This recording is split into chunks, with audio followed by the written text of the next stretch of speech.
அல்லாஹ்வுடைய தூதர் ஸல்லல்லாஹு அலைஹி வஸல்லம் அவர்கள் சொன்னார்கள். இந்த ஹதீஸை எப்படி இந்த நேரத்தில் விவரிப்பது? சுருக்கமாக சொல்கிறேன்.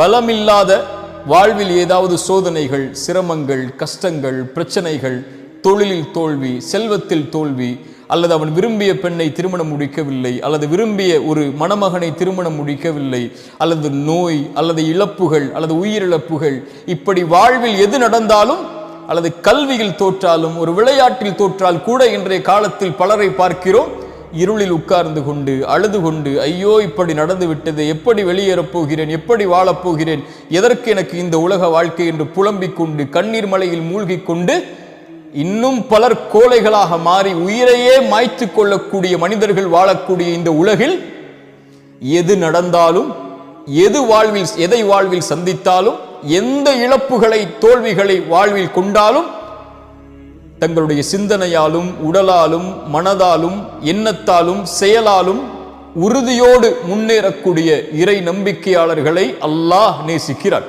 சுப்ஹானல்லாஹ்.